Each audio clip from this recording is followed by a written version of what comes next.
بسم اللہ الرحمن الرحیم۔ پیارے مسلمان بھائیوں اور بہنوں، اللہ رب العزت کا دیا ہوا مال اللہ رب العزت کے دین کی سربلندی کے لیے خرچ کرنا بے حد و ثواب، عظمتوں اور برکتوں والا کام ہے۔ اللہ کی عظمت کا اندازہ اس بات سے لگائیں کہ اللہ کے حبیب صلی اللہ علیہ وآلہ وسلم نے قسم اٹھا کر فرمایا ہے، میں قسم اٹھاتا ہوں کہ جو اللہ کی راہ میں اپنا مال خرچ کرتا ہے اس کا مال کم نہیں ہوتا بلکہ اس کا مال بڑھتا ہے۔ کیا آپ اندازہ کر سکتے ہیں کہ جس بات میں نبی کریم صلی اللہ علیہ وآلہ وسلم قسم اٹھا لیں تو اس بات کی عظمت کیا ہو سکتی ہے؟ یاد رکھیں کہ پوری دنیا کی صداقت کو اگر اکٹھا کر لیا جائے، جہاں وہ صداقت ختم ہوگی وہاں سے محمد مصطفیٰ صلی اللہ علیہ وآلہ وسلم کی صداقت کا آغاز ہوتا ہے۔ تو آپ نے قسم کھا کر فرمایا ہے کہ اللہ کے دیے مال کو اللہ کی راہ پر خرچ کرنے سے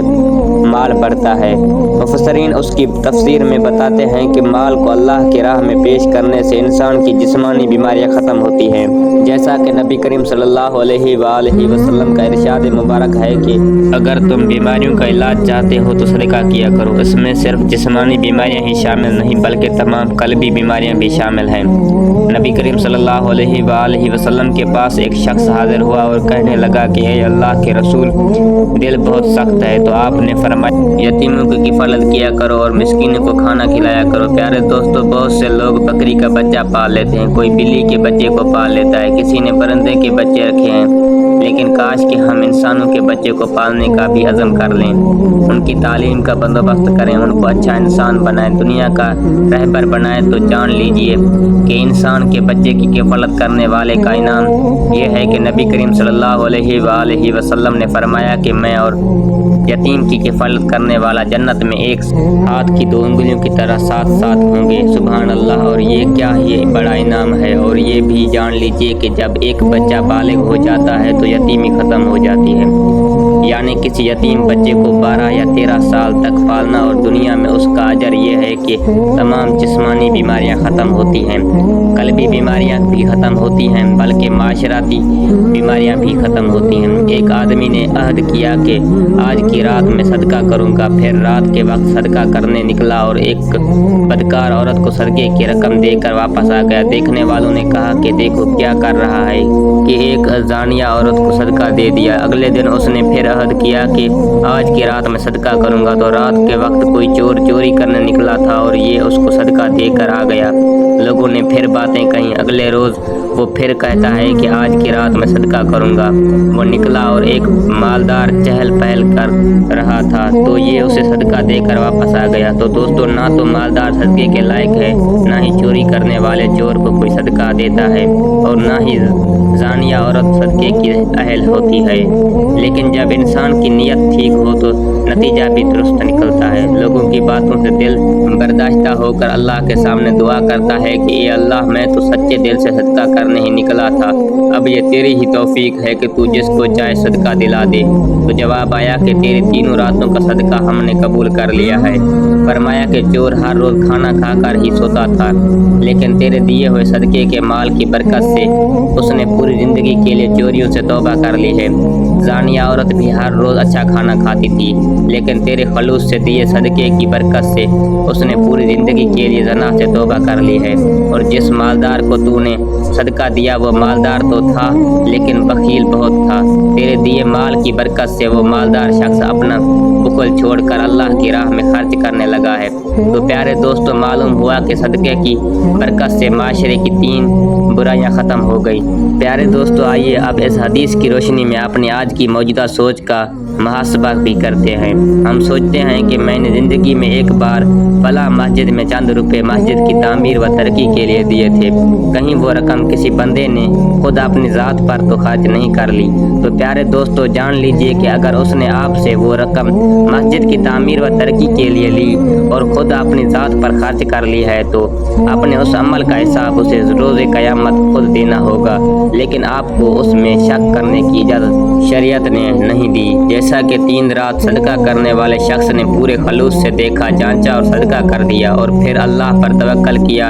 اسی طرح سے جب بھی کہیں پر صدقے کی رقم خرچ کریں، پہلے دیکھیں، جانچیں اور پھر خلوص نیت سے صدقہ کر دیں، اور اس کے بعد اس میں ذرا سا شک و شبہ بھی آپ کے دیے صدقے کو ضائع کر سکتا ہے۔ اب دوسری اہم بات کا بھی دھیان ضرور رکھیں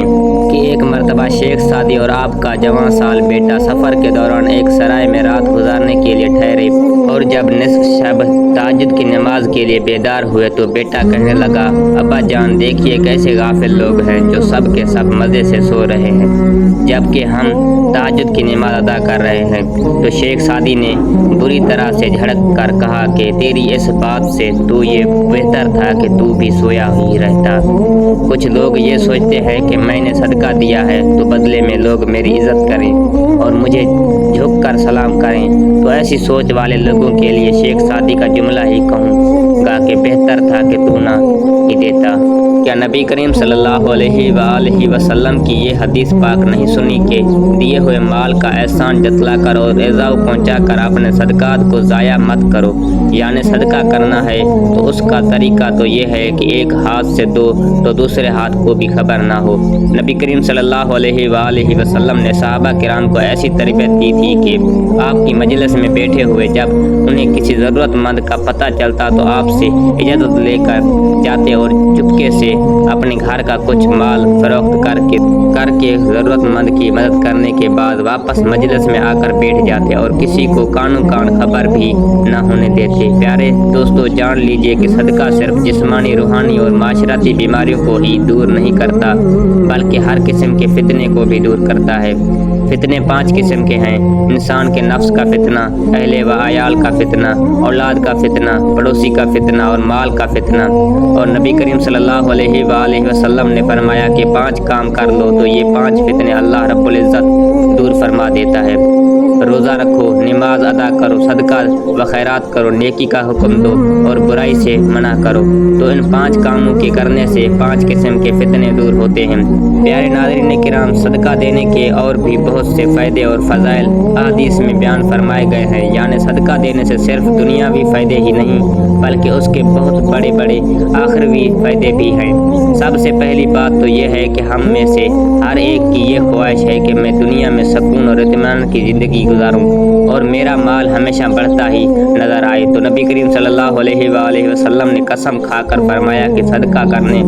والے کا مال کبھی بھی کم نہیں ہوتا بلکہ ہمیشہ بڑھتا ہے۔ اور پھر جب ہم یہ دعا کرتے ہیں کہ اللہ پاک ہمیں بری موت سے بچانا، تو فرمایا گیا ہے کہ صدقہ کرنے سے اللہ تعالیٰ کا غصہ ٹھنڈا ہوتا ہے اور اللہ تبارک و تعالیٰ صدقہ کرنے والے کو بری موت سے بھی بچا لیتا ہے۔ پھر جب ہم یہ دعا کرتے ہیں کہ اللہ پاک ہم سے بہت غلطیاں اور گناہ سرزد ہو گئے،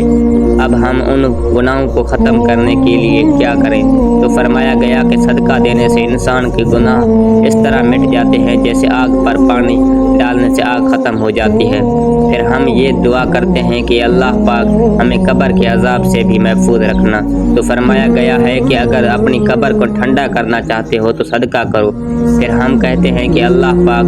جب قیامت کی تمام ہولناکیاں اپنے عروج پر ہوں گی تو اس وقت ہمیں قیامت کی ہولناکیوں سے محفوظ فرمانا۔